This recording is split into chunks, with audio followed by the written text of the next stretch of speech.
ನಮಸ್ಕಾರ, ನಾನು Chandraprabhu travel with the ಪ್ರಭುಸ್ ಚಾನಲಿಂದ ಮಾತಾಡ್ತಾ ಇದ್ದೇನೆ. ನಿಮಗೆಲ್ಲರಿಗೆ ಇನ್ನೊಂದು ಸಾರಿ ನಮ್ಮ ಚಾನಲ್ಲಿಗೆ ಸ್ವಾಗತ. ಅದೇ ಈಗ ಪ್ರಮೋದ್ ಅವರ ವರ್ಕ್ಶಾಪ್ಗೆ ಬಂದಿದ್ದೇನೆ ನಾನೀಗ. ಅದೇ ನಿನ್ನೆ ಪ್ರಮೋದ್ ಅವರು ನನಗೆ ಹೇಳಿದರು, ಸ್ವಲ್ಪ ಅದರದ್ದು ಪಾರ್ಟ್ಸ್ ಎಲ್ಲ ಕೆಲವು ನಿಮಗೆ ತೋರಿಸ್ತೇನೆ ನಾನು, ನೀವು ಬನ್ನಿ ವರ್ಕ್ಶಾಪಿಗೆ ಅಂತೇಳಿ. ಪ್ರಮೋದ್ ಅವ್ರ ಹತ್ರ ಕೇಳು ಅದರ ಬಗ್ಗೆ, ಏನೇನು ಈಗ ಪಾರ್ಟ್ಸ್ ಹಾಕ್ಲಿಕ್ಕಿದೆ ಮತ್ತು ಏನೇನು ಪಾರ್ಟ್ಸ್ ತೆಗಿಲಿಕ್ಕಿದೆ ಅಂತೇಳಿ. ಪ್ರಮೋದ್ ಅವರೇ, ನಿನ್ನೆ ನೀವು ನನಗೆ ನೈಟ್ ಹೇಳಿದ್ರಲ್ಲ, ಒಂದು ಸಾರಿ ಬೆಳಿಗ್ಗೆ ಬನ್ನಿ, ಅದು ನಾನು ಮೌಂಟ್ ಮಾಡ್ತೇನೆ ಗಾಡಿ. ಹೌದು. ಆನಂತರ ಏನೇನು ಪಾರ್ಟ್ಸ್ ಹಾಕಬೇಕು ಮತ್ತೆ ಏನೇನು ಪಾರ್ಟ್ಸ್ ಅದರಿಂದ ತೆಗಿಲಿಕ್ಕಿದೆ ಅಂತೇಳಿ ಹೇಳ್ತೇನೆ ಅಂತ ಹೇಳಿದ್ರಲ್ಲ, ಒಂದು ಸ್ವಲ್ಪ ತೋರಿಸಿ, ನಮ್ಮ ಫ್ರೆಂಡ್ಸ್ಗಳಿಗೆಲ್ಲ ತೋರಿಸುವ. ಇದರಲ್ಲಿ ನಾವು ಮುಖ್ಯವಾಗಿ ನಿಮ್ಮ ಕ್ಲಚ್ ಅಸೆಂಬ್ಲಿಯನ್ನು ಚೇಂಜ್ ಮಾಡ್ತಾ ಇದ್ದೀವಿ. ಸೊ ಕ್ಲಚ್ ಹೋಗೋಕ್ಕಿಂತ ಮುಂಚೆ ಇಲ್ಲಿ ನಿಮ್ಮ ಫ್ರಂಟ್ ಶಾಕ್ ಅಬ್ಸರ್ಬರ್, ಇವಾಗ ಇಲ್ಲಿ ಆಯಿಲ್ ಲೀಕೇಜ್ ಏನು ಕಾಣಿಸ್ತಾ ಇದೆ, ಹೌದು, ಇದು ಬೇಸಿಕ್ಲಿ ಶಾಕ್ ಅಬ್ಸರ್ಬರ್ ವೇರ್ ಆಗಿರುವಂಥದ್ದು. ಸೊ ಶಾಕ್ ಅಬ್ಸರ್ಬರ್ ಒಂದು ಚೇಂಜ್ ಮಾಡ್ತಾ ಇದ್ದೀವಿ. ಓಕೆ. ರಿಯರ್ ಶಾಕ್ ಅಬ್ಸರ್ಬರ್ ಕೂಡ ಹಾಗೆ. ಆಮೇಲೆ ಒಂದು ರಿಮ್ಮಲ್ಲಿ ಬೆಂಡ್ ಅಂತದ್ದು ಏನಿದೆ, ಆ ಬೆಂಡ್ ನಾನಿವಾಗ ನಮ್ಮ ವೀಲ್ ರಿಮ್ ಬೆಂಡ್ ರಿಮೂವ್ ಮಾಡ್ತಾರಲ್ಲ ಅವ್ರ ಹತ್ರ ಕೇಳಿದಾಗ, ಈ ಸ್ಟೀಲ್ ರಿಮ್ ಬೆಂಡ್ ರಿಮೂವ್ ಮಾಡೋದು ಅಷ್ಟು ಒಳ್ಳೆ ಐಡಿಯಾ ಅಲ್ಲ, ಇದರ ರಿಪ್ಲೇಸ್ ಮಾಡಬೇಕು. ಇಲ್ಲ ಅಂತ ಹೇಳಿದ್ರೆ ನಿಮ್ಮ ಸ್ಪೇರ್ ವೀಲ್ ಏನಿದೆ, ಸೊ ಸ್ಪೇರ್ ವೀಲ್ ನಾರ್ಮಲಿ ನಾವು ಯೂಸ್ ಮಾಡಲ್ಲ. ಸೊ ಆ ಸ್ಪೇರ್ ವೀಲ್ದು ರಿಮ್ಮನ್ನು ತೆಗೆದು ಇವಾಗ ಆ್ಯಕ್ಟಿವ್ ಟೈರ್ ಏನಿದೆ ಆ ಟೈರ್ಗೆ ಹಾಕ್ತಾ ಇದ್ದೀವಿ. Okay okay. ಸೊ ಶಾಕ್ ಅಬ್ಸರ್ಬರ್ಸ್ ಅಲ್ಲದೆ ಮೇಯ್ನಾಗಿ ಈ ಕಡೆ ಬಂದರೆ ನಾವು ಈ ಟ್ರಾನ್ಸ್ಮಿಷನ್ ಅಸೆಂಬ್ಲಿ ಅಂತ ಹೇಳ್ತೀವಿ. ನಾವು ಸಾಮಾನ್ಯವಾಗಿ ಗೇರ್ ಬಾಕ್ಸ್ ಅಂತ ಏನು ಹೇಳ್ತೀವಿ ಕಾಮನ್ ಟರ್ಮ್ಸಲ್ಲಿ, ಅದಕ್ಕೆ ಟ್ರಾನ್ಸ್ಮಿಷನ್ ಅಸೆಂಬ್ಲಿ ಅಂತ ಹೇಳ್ತೀವಿ. ಇದು ಗೇರ್ ಬಾಕ್ಸ್? ಗೇರ್ ಬಾಕ್ಸ್, ಹೌದು. ಇದು ಎಂಟೈರ್ ಅಸೆಂಬ್ಲಿ ಬಂದು ಇದಕ್ಕೆ transmission assembly, commonly called as gear box. So ಈ ಗೇರ್ ಬಾಕ್ಸ್ನ ನಾವು ಕೆಳಗಡೆ ಇಳಿಸ್ತೀವಿ. ಅದಕ್ಕೆ ಬೇಕಾಗಿರೋದು ಪ್ರಿಪರೇಷನ್ಸ್ ಎಲ್ಲ ಮಾಡಾಗಿದೆ. ಸೊ ನೆಕ್ಸ್ಟ್ ಕಪಲ್ ಆಫ್ ಮಿನಿಟ್ಸಲ್ಲಿ ನಾವು ಟ್ರಾನ್ಸ್ಮಿಷನ್ನ ಅನ್ಮೌಂಟ್ ಮಾಡಿ ಕೆಳಗಡೆ ಇಳಿಸ್ತೀವಿ. ಅದು ಮಾಡಿದ್ಮೇಲೆ ನಿಮಗೆ ಆ್ಯಕ್ಚುಯಲ್ ಕ್ಲಚ್ ಏನಿದೆ ಅದು ನಿಮಗೆ ಕಾಣಿಸುತ್ತೆ. ಹೌದು. ಓಕೆ. ಸೊ ಇವಾಗ ಟ್ರಾನ್ಸ್ಮಿಷನ್ ಅಸೆಂಬ್ಲಿ ಲೋವರ್ ಮಾಡೋಕ್ಕೆ ರೆಡಿ ಮಾಡ್ಕೊಂಡಿದ್ದೀವಿ. ರಿಮೂವ್ ಮಾಡಿ ಇದು ತೆಗೆದ ನಂತರನೇ ನಮಗೆ ಕ್ಲಚ್ ಗೊತ್ತಾಗುತ್ತೆ. ಹೌದು ಹೌದು. ಆ್ಯಕ್ಚುಲಿ ಕ್ಲಚ್ಚಲ್ಲಿ ಮೇನ್ ಎಫರ್ಟ್ ಇರೋದು ಟ್ರಾನ್ಸ್ಮಿಷನ್ ಅಸೆಂಬ್ಲಿ ತೆಗೆದು ಹಾಕೋದು. ಆಕ್ಚುಯಲ್ ಕ್ಲಚ್ ಒಂದು 10 ನಿಮಿಷದ ಕೆಲಸ. ಓಕೆ. ಬಟ್ ಬೇರೆ ಪ್ರಿಪರೇಷನ್ಸ್ ಮತ್ತೆ ಮೌಂಟಿಂಗ್ ಅನ್ಮೌಂಟಿಂಗ್ ಏನಿದೆ, ಈ ಗೇರ್ ಬಾಕ್ಸ್ ಏನಿದೆ ಅಂದ್ರೆ ಒಂದು 125 to 130 kgs ವೇಟ್ ಇದೆ. ಓಕೆ. ಈಗ ಕ್ಲಚ್ ಅಂದ್ರೆ ನೀವು ಅದೇನು ಸಪರೇಟ್ ಹೊಸ ಮೆಟೀರಿಯಲ್ ಹಾಕ್ತದಾ? ಹೌದು. ಕ್ಲಚ್ ಅಲ್ಲಿ 3 ಪಾರ್ಟ್ಸ್ ಬರುತ್ತೆ. ನಾನು ಇದನ್ನು ರಿಮೂವ್ ಮಾಡಿದ್ಮೇಲೆ ಆ 3 ಪಾರ್ಟ್ಸ್ ನಿಮಗೆ ಡೀಟೇಲ್ ನಾನು ಕೊಡ್ತೀನಿ. ಓಕೆ. ಸದ್ಯಕ್ಕೆ ನಾವು ಈ ಟ್ರಾನ್ಸ್ಮಿಷನ್ ಅಸೆಂಬ್ಲಿಯನ್ನ ಕವರ್ ಮಾಡಿ. ಮತ್ತೆ ಈಗ ಇಲ್ಲಿಂದ ಅಲ್ಲಿಗೆ ಕನೆಕ್ಷನ್ ಏನೋ ಹೇಳಿದ್ರಲ್ಲ, ಹೌದು. ಏನಂದ್ರೆ ಇವಾಗ ನಾವು ಫಸ್ಟ್ ಗೇರ್ ಸೆಕೆಂಡ್ ಗೇರ್ ಯಾವುದೋ ಒಂದು ಗೇರ್ ಹಾಕ್ಬಿಟ್ಟು ನಾವು ಮೂವ್ ಮಾಡಬೇಕಾದ್ರೆ ಆ ಇಂಜಿನ್ದು ಟೋಟಲ್ ಪವರ್ ಔಟ್ಪುಟ್ ಏನಿದೆ ಈ ಪಾಯಿಂಟ್ ಅಲ್ಲಿ ಜನರೇಟ್ ಆಗುತ್ತೆ. ಓಕೆ. ಇಲ್ಲಿ ನಿಮಗೆ ಒಳಗಡೆ ಒಂದು ಶಾಫ್ಟ್ ಏನು ಕಾಣಿಸ್ತಾ ಇದೆ, ಓಕೆ, ಇಲ್ಲಿಗೆ ಪವರ್ ಜನರೇಟ್ ಆಗುತ್ತೆ. ಓಕೆ. ಸೊ ಇಲ್ಲಿಂದ ನಿಮ್ಮ ವೀಲ್ಸ್ಗೆ ಪವರ್ ಹೇಗೆ ಹೋಗುತ್ತೆ ಅಂದ್ರೆ, ಒಂದು ಪ್ರೊಪೆಲ್ಲರ್ ಶಾಫ್ಟ್, ಅಲ್ಲಿ ಕೆಳಗಡೆ ನೀವು ಉದ್ದದೊಂದು ಶಾಫ್ಟ್ ತರ ಏನು ಕಾಣಿಸ್ತಾ ಇದೆ, ಓಕೆ ಓಕೆ, ಪ್ರೊಪೆಲ್ಲರ್ ಶಾಫ್ಟ್ ಮುಖಾಂತರ ಇಲ್ಲಿಗೆ ಈ ಜಾಗಕ್ಕೆ ಬರ್ತದೆ, ಇಲ್ಲಿಗೆ ಹೋಗುತ್ತೆ. ಇಲ್ಲಿಂದ ರೊಟೇಷನಲ್ ಎನರ್ಜಿ ಸ್ಪ್ಲಿಟ್ ಆಗಿ ನಿಮ್ಮ 2 ರಿಯರ್ ವೀಲ್ಸ್ಗೆ ಹೋಗುತ್ತೆ. Okay okay okay okay. So ಇದೆಲ್ಲ ನಾವು ತೆಗೆದಿರೋದು, ಅದು ಪ್ರೊಪೆಲ್ಲರ್ ಶಾಫ್ಟ್ ಮುಂದೆ ಇರೋದನ್ನ ನಾವು ಕ್ರಾಸ್ ಮೆಂಬರ್ ಅಂತ ಹೇಳ್ತೀವಿ. Okay okay. ಸೊ ಅದೆಲ್ಲ ಬಿಚ್ಚಿದ್ರೇನೆ ನಮಗೆ ಈ ಟ್ರಾನ್ಸ್ಮಿಷನ್ ಅಸೆಂಬ್ಲಿ ರಿಮೂವ್ ಮಾಡೋದಕ್ಕೆ ಸಾಧ್ಯ. Okay okay. ಇವಾಗ ಟ್ರಾನ್ಸ್ಮಿಷನ್ ಅಸೆಂಬ್ಲಿ ರಿಮೂವ್ ಮಾಡೋಣ. ಸರಿ ಸರಿ. Okay sir, thank you.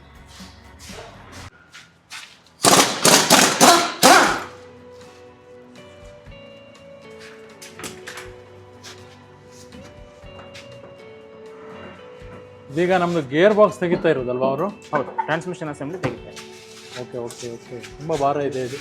ಇದು ರಫ್ಲಿ ಒಂದು ಎಸ್ಟಿಮೇಟೆಡ್ 125-130 kilos ವೆಯ್ಟ್ ಬರುತ್ತೆ. ಓಹೋ. ಸೊ ಇದು ಟ್ರಾನ್ಸ್ಮಿಷನ್ ತೆಗೆದ್ಮೇಲೆ ಈಗ ನಿಮ್ಮ ಸ್ಕ್ರೀನಲ್ಲಿ ಕಾಣ್ತಾ ಇರೋಂಥದ್ದು ಏನಿದೆ, ಇದು ಕ್ಲಚ್ ಅಸೆಂಬ್ಲಿ.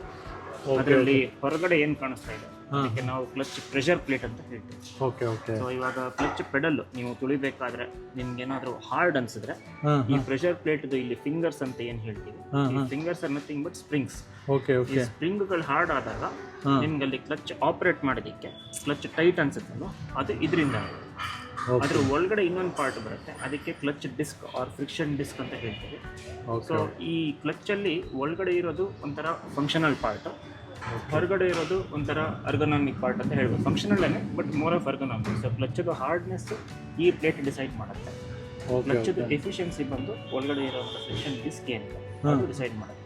ಸೊ ನಾವು ಇವಾಗ ಈ ಕ್ಲಚ್ಚನ್ನು ನಾವು ವೆಹಿಕಲಿಂದ ರಿಮೂವ್ ಮಾಡ್ತೀವಿ. ಓ, ಇದನ್ನು ತೆಗಿಬೇಕಾ ಈಗ ನೀವು? ಹೌದು, ಇದೇ ಚೇಂಜ್ ಮಾಡ್ತಾ ಇದ್ದೀವಿ. ಅಂದ್ರೆ ಇದು ತೆಗಿಬೇಕಾದ್ರೆ ಇದನ್ನೆಲ್ಲ ಬಿಚ್ಚಬೇಕು? ಹೌದು. ಒಂದು ಅರೌಂಡ್ 8 ಬೋಲ್ಟ್ಸ್ ಬರುತ್ತೆ. 8 ಬೋಲ್ಟ್ ರಿಮೂವ್ ಮಾಡಿದ್ರೆ ನಮಗೆ ನಮ್ಮ clutch assembly, pressure plate as well as friction ಅದೆಲ್ಲ ಕಂಪ್ಲೀಟ್ ಅದು ಹೊರಗಡೆ ಬರುತ್ತೆ. ಅದು ಹೊರಗಡೆ ಬಂದ್ಮೇಲೆ ಒಳಗಡೆ ಫ್ರಿಕ್ಷನ್ ಮೆಟೀರಿಯಲ್ ಏನಿದೆ ಅದರದ್ದು ಥಿಕ್ನೆಸ್ ನಾವು ನೋಡಿದ್ರೆ ನಿಮ್ಗೆ ಒಂದು ಐಡಿಯಾ ಬರುತ್ತೆ. ಅದು ಎಷ್ಟು ವೇರ್ ಔಟ್ ಆಗಿದೆ, ಇನ್ನು ಎಷ್ಟು ಕಿಲೋಮೀಟರ್ ಬರ್ತಾ ಇತ್ತು. ಇವಾಗ ನಾವು ನಿನ್ನೆ ಟೆಸ್ಟ್ ಡ್ರೈವ್ ಮಾಡಬೇಕಾದ್ರೆ ಎಸ್ಟಿಮೇಟೆಡ್ ಕ್ಲಚ್ ಲೈಫ್ ನಮ್ಮ ಪ್ರಕಾರ ಒಂದು 15% ಇದೆ, ಅಂದರೆ 85% ವೇರ್ ಆಗಿದೆ ಅಂತ ನಾವು ಒಂದು ಊಹೆ ಮಾಡಿದ್ವಿ ಬೇಸ್ಡ್ ಆನ್ ಎಕ್ಸ್ಪೀರಿಯನ್ಸ್. ಪ್ರಾಕ್ಟಿಕಲ್ ಆಗಿ ನಾವು ಅದನ್ನು ನೋಡ್ತೀವಿ. ಓಕೆ, ಅದೇ ಬೇರೆಲ್ಲ ಈಗ ಆಯ್ತು, ಇದೇ ತೆಗೆಯುವುದೇ ಒಂದು ಮೇನ್ ಕೆಲಸ. ಹೌದು, ಇವಾಗ ನಾನು ಹೇಳ್ದಂಗೆ more than 95% of the work is transmission ತೆಗೆಯೋದು ಮತ್ತೆ ಹಾಕ್ತಾರೆ. 5% ಇದನ್ನ ರಿಪ್ಲೇಸ್ ಮಾಡಿ. ಓಕೆ, ಸೊ ಇದ್ರ ಒಳಗಡೆ ಇರೋದ್ರಿಂದ ಸ್ವಲ್ಪ ಮೇಜರ್ ಕೆಲಸ ಆಗಿದೆ. ಓಕೆ, ಸರಿ ಸರ್, ಅದೊಂದು ತೆಗೆಯೋದೊಂದು ನೋಡುವ. ಫಸ್ಟ್ ಟೈಮ್ ಒಂದು ಕ್ಲಚ್ ಪ್ಲೇಟ್ ನೋಡ್ಲಿಕ್ಕೆ ಒಂದು ಚಾನ್ಸ್ ಕೊಟ್ರಿ ನನಗೆ. ತುಂಬಾ ಕಾರ್ ತಗೊಂಡಿದ್ದೇನೆ ನಾನು ಈಗ ಒಂದು 25 ವರ್ಷದಿಂದ. ಆದ್ರೆ ಯಾವ್ದು ಕಾರ್ ಇದ್ದು ನಾನು ಕ್ಲಚ್ ಪ್ಲೇಟ್ ನೋಡಿಲ್ಲ, ಮತ್ತೆ ಕ್ಲಚ್ ರಿಪೇರಿ ಮಾಡಿಸಿದ್ದೇನೆ ನಾನು. ಸೊ ನಾವು ಇವಾಗ ವೆಹಿಕಲ್ ಅಲ್ಲಿ ಇದ್ದಾಗ ಹೊರಗಡೆಯಿಂದ ಕಾಣಿಸ್ತಾ ಇದ್ದು ಇದಕ್ಕೆ ನಾವು ಪ್ರೆಷರ್ ಪ್ಲೇಟ್ ಅವ್ರ ಕವರ್ ಅಸೆಂಬ್ಲಿ ಅಂತ ಹೇಳ್ತೀವಿ. ಸೊ ಇದು ಬಂದು actual clutch disc or friction disc ಅಂತ ಹೇಳ್ತೀವಿ. ಸೊ ಈ ಫ್ರಿಕ್ಷನ್ ಡಿಸ್ಕ್ ಅಲ್ಲಿ ಇಲ್ಲಿ ಚಿಕ್ಕ ಚಿಕ್ಕ ರಿವೆಟ್ಸ್ ತರ ಕಾಣ್ತಾ ಇದೆ. ಹೌದು. ಸೊ ಈ ಸರ್ಫೇಸ್ ಮತ್ತೆ ಈ ಒಳಗಡೆ ರಿವೆಟ್ ಸರ್ಫೇಸ್ ಏನಿದೆ ಎರಡು ಒಂದೇ ಲೆವೆಲಿಗೆ ಬಂತು ಅಂತ ಹೇಳಿದ್ರೆ ಗಾಡಿ ಡೌನ್ ಆಗುತ್ತೆ. ಓಕೆ. ಸೊ ನಾವು ಅಲ್ಲಿ ತನಕ ವೆಯ್ಟ್ ಮಾಡೋಕ್ಕಾಗಲ್ಲ. ಅಪ್ರಾಕ್ಸಿಮೇಟ್ಲಿ ಒಂದು ಉಗ್ರಷ್ಟು 1 mm or even less than that ಹತ್ರ ಬಂದಿದೆ. ಸೊ ಅದಕ್ಕೆ ಒಂದು 10 to 15% ಲೈಫ್ ಇರಬೇಕಾದ್ರೆ ರೀಪ್ಲೇಸ್ ಮಾಡಿದ್ರೆ ಅವಾಗ it is better. It's good practice. ಅದು ಥಿಕ್ನೆಸ್ ಎಷ್ಟಿದೆ? ಇದು ಥಿಕ್ನೆಸ್ ನಿಮ್ಗೆ ಅಪ್ರಾಕ್ಸಿಮೇಟ್ಲಿ ಒಂದು 1 year.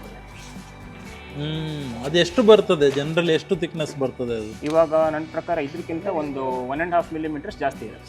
Okay okay. ಎರಡು ಕಡೆ 0.75 ಜಾಸ್ತಿ ಇದೆ. ಬಟ್ ಅದು ರಬ್ ಆಗ್ತಾ ಇರ್ತದ? ಹೌದು.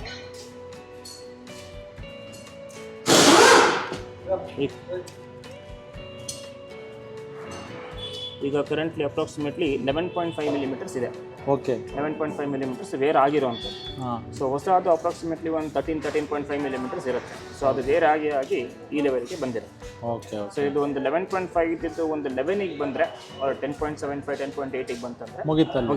ಓಕೆ. ಸೊ ಆ ಲೆಕ್ಕದಲ್ಲಿ ನಾವು ಸ್ವಲ್ಪ ಸೇಫ್ ಅಲ್ವಾ? ಹೌದು. ಇವಾಗ ಇದರಿಂದಾಗಿ ನಮ್ಮ ಇಂಜಿನ್ಗೆ ಮತ್ತೆ ವೆಹಿಕಲ್ಗೆ ಏನಾದರೂ ಎಫೆಕ್ಟ್ ಆಗ್ತದಾ? ಹೌದು. ಇವಾಗ ಇಂಜಿನ್ ಸಪೋಸ್ ನಿಮಗೆ ಒಂದು 100 units ಪವರ್ ಪ್ರೊಡ್ಯೂಸ್ ಮಾಡ್ತಾ ಇದ್ರೆ ಆ 100 units ಪವರ್ನ ನಿಮ್ಮ ವೀಲ್ಸ್ಗೆ ಟ್ರಾನ್ಸ್ಫರ್ ಮಾಡೋ ಕರ್ತವ್ಯ ಈ ಕ್ಲಚ್ ಇದೆ. ಓಕೆ. ಸೊ ಕ್ಲಚ್ ಇವಾಗ ಹೆಲ್ದಿ ಇಲ್ಲ ಅಂದ್ರೆ ಏನಾಗುತ್ತೆ, ಇಂಜಿನ್ ಪ್ರೊಡ್ಯೂಸ್ ಮಾಡ್ತಾ ಇರೋಂಥ ಪವರ್ನ ಎಫಿಷಿಯಂಟ್ ಆಗಿ ಟ್ರಾನ್ಸ್ಫರ್ ಮಾಡಲ್ಲ. ಸೊ ಇದ್ರ ಎಫಿಷಿಯನ್ಸಿ ಡ್ರಾಪ್ ಆದಷ್ಟು ಇಂಜಿನ್ ಎಫಿಷಿಯನ್ಸಿ ಡೌನ್ ಆಗುತ್ತೆ. ಸೊ ಅವಾಗ ನೀವೇನು ಮಾಡ್ತೀರಾ, ಪಿಕಪ್ ಇಲ್ಲ, ಪರ್ಫಾರ್ಮೆನ್ಸ್ ಇಲ್ಲ ಅಂತ ನೀವು ಜಾಸ್ತಿ ಆಕ್ಸಿಲೇಟರ್ ಕೊಡೋದು ಅಥವಾ ಸೊ ಹಂಗಾಗಿ ಇನ್ವಿಟೇಬ್ಲಿ ಫ್ಯೂಯಲ್ ಕನ್ಸಂಪ್ಷನ್ ಏನಿದೆ ಅದು ಕೂಡ ಜಾಸ್ತಿ. ಓಕೆ. ಸೊ ಇದೀಗ ನೀವು ಈಗ ತರಬೇಕಾ ಹೋಗಿ ಅಲ್ಲ ರೆಡಿ ಇದೆಯಾ? ಇದು ಆಲ್ರೆಡಿ ಟ್ರಾನ್ಸಿಟಲ್ಲಿ ಇದೆ ಪಾರ್ಟು. ರಿಸೀವ್ ಆದ ತಕ್ಷಣ ನಾವು ನಿಮಗೆ ಒಂದು side by side thickness comparison ಕೊಟ್ಟು ಹೊಸದನ್ನು ಮೌಂಟ್ ಮಾಡಿ, ಮೀನ್ ವೈಲ್ ನಾವು ಶಾಕ್ ಅಬ್ಸರ್ಬರ್ನ ರಿಮೂವ್ ಮಾಡೋ ಪ್ರೊಸೀಜರ್ ಶುರು ಮಾಡಿದ್ವಿ. ಸೊ ಇವಾಗ ರಿಯರ್ ಶಾಕ್ ಅಬ್ಸರ್ಬರ್ಸ್ ಅನ್ಮೌಂಟ್ ಮಾಡ್ತಾ ಇದ್ದೀವಿ. ಓಕೆ. ಅದೊಂದು ತೋರಿಸೋಣ ನಮ್ಮ ಫ್ರೆಂಡ್ಸ್ಗಳಿಗೆ. ಶಾಕ್ ಅಬ್ಸರ್ವರ್ ತೆಗೆಯೋದು, ಯಾಕೆಂದರೆ ಇದೆಲ್ಲ ಯಾರು ನೋಡಿರೋದಿಲ್ಲ ಜನರಲಿ. ವರ್ಕ್ಶಾಪಲ್ಲಿ ಯಾರು ತೋರಿಸ್ತಾರೆ ಇದೆಲ್ಲ?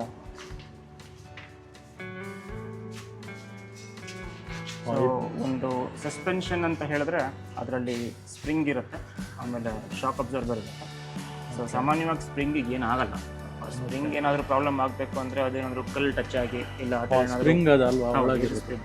ಸಾಮಾನ್ಯವಾಗಿ ಇದೇನಾಗಲ್ಲ. ಏನಾದರೂ ಫಿಸಿಕಲ್ ಇಂಪ್ಯಾಕ್ಟ್ ಆದರೆ ಮಾತ್ರ ಸ್ಪ್ರಿಂಗ್ ರಿಪ್ಲೇಸ್ ಮಾಡುವಂಥ ಪರಿಸ್ಥಿತಿ ಬರುತ್ತೆ. Otherwise it is a life time. ಅದಕ್ಕೆ ರಿಪ್ಲೇಸ್ಮೆಂಟ್ ಅಂತ ಇಲ್ಲ. ಸೊ ಇವಾಗ ನಾವು ಚೇಂಜ್ ಮಾಡ್ತಾ ಇರೋದು ಈ ಶಾಕ್ ಅಬ್ಸರ್ವರ್. ಓಕೆ. ಇದನ್ನು ನಾವು ಹೊರಗಡೆ ತೆಗೆದ ಮೇಲೆ ನಾವು ಏನಕ್ಕೆ ಚೇಂಜ್ ಮಾಡ್ತಾ ಇದ್ದೀವಿ ಅಂತ ಹೇಳಿ ನಿಮ್ಗೊಂದು ಐಡಿಯಾ ಕೊಡ್ತೀವಿ. ಓಕೆ. ಈಗ ಇದು ಚೆನ್ನಾಗಿದೆಯಾ? ಅದು ಹೋಗಿದೆಯಾ? ಇಲ್ಲ, ಸ್ಪ್ರಿಂಗ್ ಚೆನ್ನಾಗಿದೆ. ಅಲ್ಲ, ಶಾಕ್ ಅಬ್ಸರ್ವರ್ ಎರಡು ಹೋಗಿದೆಯಾ? ಎರಡು. ಅದು ಆಚೆ ತೆಗೆದ್ಮೇಲೆ ನಿಮ್ಗೆ ತೋರಿಸ್ತೀನಿ. ಓಕೆ. ಅದು ಲಾಸ್ಟ್ ಟೈಮ್ ನೀವು ಒಂದ್ಸರಿ ತೋರಿಸಿದ್ರ? ಅದು ಹೊಸದು ಯಾವ್ದು ಹಾಕಿದ್ದು ಲಾಸ್ಟ್ ಟೈಮ್? ಮುಂದ್ಗಡೆದ? ಫ್ರಂಟ್ದು. ಒಂದು 4 years ಮುಂಚೆ ನಿಮ್ಮ ಫ್ರಂಟ್ ಅಪ್ರಾಕ್ಸಿಮೇಟ್ಲಿ ನಾನು ಹಿಸ್ಟ್ರಿ ನೋಡಿದಾಗ 73,000 kilometers ನಾವು ಫ್ರಂಟ್ ಸಸ್ಪೆನ್ಷನ್ ಕಂಪ್ಲೀಟ್ ಮಾಡಿದ್ವಿ. ಇವಾಗ ನಾವು ಕಂಪ್ಲೀಟ್ ಮಾಡ್ತಾ ಇಲ್ಲ, ನಾವು ಖಾಲಿ ಡ್ಯಾಂಪರ್ಸ್ ಏನಿದೆ, ಶಾಕ್ ಅಬ್ಸರ್ಬರ್ಸ್ ಏನಿದೆ ಅದು ಮಾತ್ರ ಮಾಡ್ತಾ ಇದ್ದೀವಿ. ಇದು ಲೆಫ್ಟ್ ಸೈಡ್ ಇದೆ ನೋಡಿ, ನಿಮಗೆ ಇನ್ನೂ ಸ್ವಲ್ಪ ಬೆಟರ್ ಐಡಿಯಾ ಬರುತ್ತೆ. ಇಲ್ಲಿ ಎಲ್ಲ ಆಯಿಲ್ ಲೀಕೇಜ್ ಇದೆಯಲ್ಲ, ಸೊ ಇದ್ರ ಒಳಗಡೆ ಸೀಲ್ಸ್ ಬರುತ್ತೆ. ಈ ಸೀಲ್ಸ್ ವೀಕ್ ಆದಾಗ ಏನಾಗುತ್ತೆ, ಇದು ಎಫಿಷಿಯಂಟ್ ಆಗಿ ಕೆಲಸ ಮಾಡಲ್ಲ. ಪ್ಲಸ್ ಒಳಗಿರೋಂಥ ಫ್ಲೂಯಿಡ್ ಆಚೆ ಬರುತ್ತೆ. ಎಸ್. ಈ ಶಾಕ್ ಅಬ್ಸರ್ಬರ್ನ ನೀವು ಪ್ರೆಸ್ ಮಾಡಿ ಇದು ರಿಟರ್ನ್ ಬರಬೇಕು. ರಿಟರ್ನ್ ಬರ್ತಾ ಇಲ್ಲ. ಬಂದ್ರೂ ಬರ್ತಾ ಇರೋ ಪೇಸ್ ನೋಡಿ ಭಾಳ ಸ್ಲೋ ಇದೆ. ಸ್ಲೋವಾಗಿ ಬರ್ತಾ ಇದೆ. ಇಷ್ಟೊತ್ತಿಗೆ ಅದು ಕಂಪ್ಲೀಟ್ ಆಚೆ ಬರಬೇಕು. ಇವಾಗ ಇದು ಬರೋದು ಸ್ಲೋ ಆದರೆ ಏನಾಗುತ್ತೆ ಅಂತ ಹೇಳಿದ್ರೆ, ಇವಾಗ ಯಾವ್ದಾದ್ರು ಒಂದು ಹಳ್ಳ ಇಲ್ಲ ಗುಂಡಿನಲ್ಲಿ ಕಾರ್ ಹೋದ್ರೆ ಅದರಲ್ಲಿ ಎನರ್ಜಿ ಪ್ರೊಡ್ಯೂಸ್ ಆಗುತ್ತೆ. ಆ ಎನರ್ಜಿ ಬಂದು ಆ ಸ್ಪ್ರಿಂಗ್ ಅಲ್ಲಿ ಸ್ಟೋರ್ ಆಗಿರುತ್ತೆ.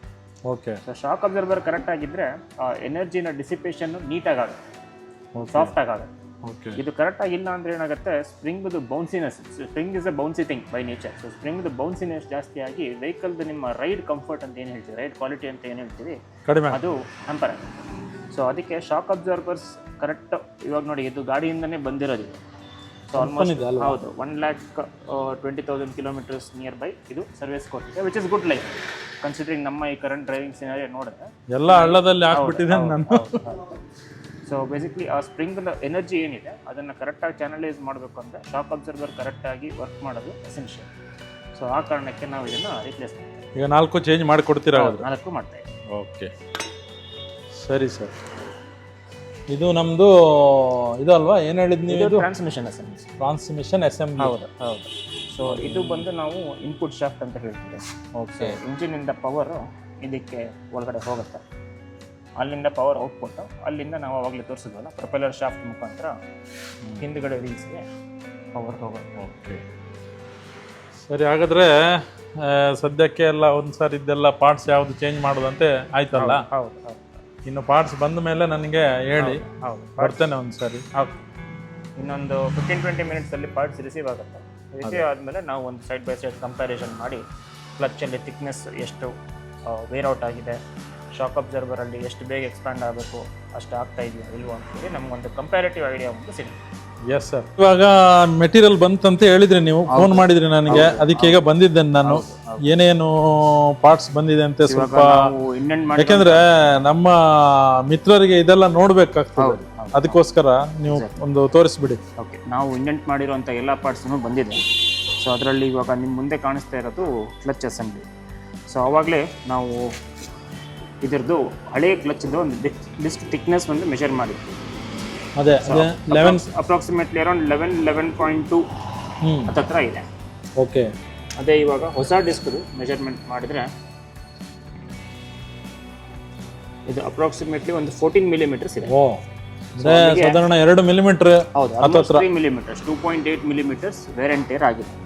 ಸೊ ಅದು ಸಹಜ, ಯಾಕಂದರೆ 1,20,000 ಕಿಲೋಮೀಟರ್ಸ್ ವೆಹಿಕಲ್ ಓಡಿದೆ ಅಂತ ಹೇಳಿದ್ರೆ ನಾರ್ಮಲ್ ವೇರಿಯಂಟ್. 12 ವರ್ಷ ಓಡಲಿಲ್ವಾ? ಹೌದು. ಸೊ ಆಮೇಲೆ ಇದು ಕ್ಲಚ್ ಪ್ರೆಷರ್ ಪ್ಲೇಟ್ ಅಂತ ಏನು ಹೇಳಿದೆ, ಸೊ ಇದು ನಿಮ್ಮ ಪೆಡಲ್ದು ಸಾಫ್ಟ್ನೆಸ್ ಇದು ಡಿಸೈಡ್ ಮಾಡುತ್ತೆ. ಓಕೆ. ಸೊ ಇದು ನೋಡ್ಬೋದು, ಇದು ಸ್ವಲ್ಪ ಹಳೇದು ವೇರ್ ಆಗಿದ್ರಿಂದ ಈ ಫಿಂಗರ್ಸ್ ಅನ್ನೋದು ಏನಿದೆ ಅದು ಒಂಚೂರು ಕುಗ್ಗಿದೆ, ಒಳಗೆ ಹೋಗಿದೆ. ಹೌದೌದು. ವೇರಸ್ ಇದು ನೋಡಿದ್ರೆ ಇದೊಂದು ಸ್ವಲ್ಪ ಅಪ್ರೈಟ್ ಇದೆ. ಹೌದು. ಸೊ ಈ ಸ್ಪ್ರಿಂಗ್ ಏನಿದೆ, ಇದು ನಮಗೆ ಕಾಣಿಸ್ತಾ ಇರೋ ಫಿಂಗರ್ಸ್ ಅಂತ ಏನು ಹೇಳ್ತೀವಿ, ಅದರದ್ದು ಟೆಂಪರ್, ಅದೊಂದು ಪ್ರಾಪರ್ಟಿ ಏನಿದೆ over a period of time deteriorate ಆಗುತ್ತೆ. ಅದಕ್ಕಿದೆ ಸಾಕ್ಷಿ. ಇದು ಹೊಸದಲ್ವಾ, ಹೇಗೆ ಕಾಣ್ತದೆ? ಹೌದು. ಸೊ ಸೈಡ್ ಬೈ ಸೈಡ್ ನೋಡಿದ್ರೆ ನಿಮಗೆ ಈ ಫಿಂಗರ್ಸ್ ಎಷ್ಟು ಆಚೆ ಬಂದಿದೆ ವರ್ಸಸ್ ಹಳೇದು ಯಾವ ಥರ ಇದೆ ಅಂತ ನಿಮ್ಗೊಂದು ಕಂಪ್ಯಾರಿಸನ್ ಗೊತ್ತಾಗುತ್ತೆ. ಸೊ ಅದೇ ರೀತಿ ನಿಮ್ಮ ರಿಯರ್ ಶಾಕ್ ಅಬ್ಸರ್ವರ್ಸು. ಸೊ ಈಗ ಹೊಸ ಕಾರಲ್ಲಿ ಕೂತ್ಕೊಂಡಂಗೆ ಆಗ್ತದೆ ಹಾಗಾದ್ರೆ ನನಗೆ.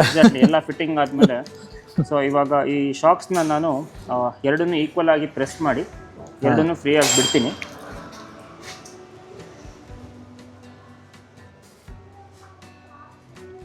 ಇವಾಗ ಎರಡು ಫುಲ್ ಪ್ರೆಸ್ ಆಗಿದೆ ನೋಡಿ, ಹೊಸದು ಹೆಂಗೆ ಬರ್ತಾ ಇದೆ ನೋಡಿ.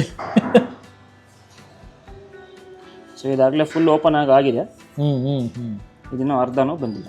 ಸೊ ಇದು ಡಿಫ್ರೆನ್ಸ್. ಇದೀಗ ಜನರಲಿ ಒಂದು ಶಾಕ್ ಅಬ್ಸರ್ವರ್ ಎಷ್ಟು ಕಿಲೋಮೀಟರ್ ಬರ್ತದೆ ಸರ್ ಅಪ್ರಾಕ್ಸಿಮೇಟ್ಲಿ? ಅದು ಕಿಲೋಮೀಟರ್ ಹೇಳೋದು ಆ್ಯಕ್ಚುಲಿ ಕಷ್ಟ, ಯಾಕಂದ್ರೆ ರೋಡ್ ಮೇಲೆ. ಹೌದು, ಇದ್ರದ್ದು ನಂಬರ್ ಆಫ್ ಸೈಕಲ್ಸ್ ಅಂತ ಹೇಳ್ತೀವಿ. ಓಕೆ. ಒಂದು ಸಲ ಈ ಥರ ಶಾಕ್ ಅಬ್ಸರ್ವರ್ ಲೋಡ್ ಆದರೆ ಅದು ಒಂದು ಸೈಕಲ್. ಓಕೆ. ಸೊ ಇವಾಗ ಕೆಲವರು ಏನು ಮಾಡ್ತಾರೆ, ಸ್ಮೂತ್ ರೋಡ್ಸಲ್ಲಿ ಕಿಲೋಮೀಟರ್ಸ್ ಟುಗೆದರ್ ಓಡಿಸ್ತಾರೆ, ಅವಾಗ ಅಷ್ಟೊಂದು ಸೈಕಲ್ಸ್ ಇದು ಕೌಂಟ್ ಆಗಲ್ಲ. ಬ್ಯಾಡ್ ರೋಡ್ಸಲ್ಲಿ ಯಾರು ಫ್ರೀಕ್ವೆಂಟ್ ಆಗಿ ಹೋಗ್ತಾರೆ ಅವ್ರದ್ದು ವೇರಿಯಂಟ್ ಸ್ವಲ್ಪ ಬೇಗ ಆಗುತ್ತೆ. ಸೊ ಸಸ್ಪೆನ್ಷನ್ ಮತ್ತು ಕ್ಲಚ್ ಎರಡೂ ನಾವು ಕಿಲೋಮೀಟರ್ ಹೇಳೋದು ಸ್ವಲ್ಪ ಕಷ್ಟ. ಡ್ರೈವಿಂಗ್ ಸ್ಟೈಲ್, ಡ್ರೈವಿಂಗ್ ಪ್ಯಾಟರ್ನ್ ಮತ್ತೆ ರೋಡ್ ಕಂಡೀಷನ್ಸ್ ಮೇಲೆ ಅಂದಾಜು ಒಂದು ಅಪ್ರಾಕ್ಸಿಮೇಟ್ಲಿ ಒಂದು. ಈಗ ಕ್ಲಚ್ ನೋಡಿ ನಂದು 120 ಬಂತಲ್ಲ. ಹೌದು. ಅಲ್ಲ, ಈ ಥರ ವೆಹಿಕಲ್ಸ್ ಅಲ್ಲಿ ಆವರೇಜ್ ಸಸ್ಪೆನ್ಷನ್ ನನ್ನ ಪ್ರಕಾರ ಅರೌಂಡ್ 1 lakh ಕಿಲೋಮೀಟರ್ಸ್ ಅಂತ. 1 lakh ಹೌದು. ಆಮೇಲೆ ಕ್ಲಚ್ಚು ಸಿಟಿ ಜಾಸ್ತಿ ಯೂಸ್ ಮಾಡ್ತಾರೆ ಅಂತ ಹೇಳಿದ್ರೆ ಒಂದು 70,000 to 80,000 ಕಿಲೋಮೀಟರ್ಸ್ ಆ ಲೆಕ್ಕದಲ್ಲಿ ನಮಗೆ ಒಳ್ಳೇದು ಬಂದಿದೆ. ಬಂದಿದೆ.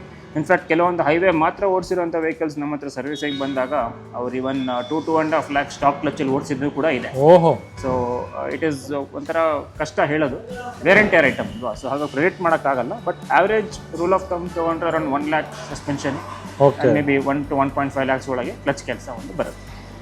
ಸೊ ಈಗ ನಮ್ದಾಗಾದ್ರೆ ಪಾರ್ಟ್ಸ್ ಇಷ್ಟೇ ಹಾಕ್ಲಿಕ್ಕೆ ಇರೋದು. ಹೌದು, ಇನ್ನೊಂದು ಫ್ರಂಟ್ ಶಾಕ್ ಅಬ್ಸರ್ವರ್ ಇದೆ, ಓಕೆ, ಅದನ್ನು ನಾವು ರಿಮೂವ್ ಮಾಡಿಲ್ಲ. ಅದು ಟ್ರಾನ್ಸ್ಮಿಷನ್ ನ ಮೌಂಟ್ ಮಾಡಿದ್ಮೇಲೆ ವೆಹಿಕಲ್ ಸ್ವಲ್ಪ ಲೋವರ್ ಮಾಡ್ಕೊಂಡು ಬಿಚ್ಚಬೇಕು. ಅವಾಗ ಇದೇ ತರ ನಾವು ಫ್ರಂಟ್ ಶಾಕ್ ಅಬ್ಸರ್ವರ್ದು ಒಂದು ಕಂಪ್ಯಾರಿಸನ್ ವಿಡಿಯೋ ನಿಮಗೆ ತೋರಿಸ್ತೀವಿ. ಓಕೆ ಓಕೆ, ತುಂಬಾ ಥ್ಯಾಂಕ್ಸ್ ಸರ್. ಯಾಕೆಂದ್ರೆ ನಿಮ್ದು ಈ ಏನು ಅದು ಕಮ್ಯುನಿಕೇಶನ್ ಇದೆ ಅಲ್ಲ, ಫುಲ್ ಪಾರದರ್ಶಕ ಇದೆ, ಅದು ಖುಷಿ ಆಗುದು. ಹೌದು, ಈಗ ನನಗೆ ಅಂತ ಹೇಳಿ ಅಲ್ಲ, ನೀವು ಯಾರೇ ಕಸ್ಟಮರ್ ಬಂದ್ರು ಅವ್ರಿಗೆ ಇಂಟ್ರೆಸ್ಟ್ ಇದೆ ಆದ್ರೆ ನೀವು ಇದೆಲ್ಲ ತೋರಿಸ್ತೀರಾ. ಅದೇ ಹೇಳಿದ್ ನಾನು.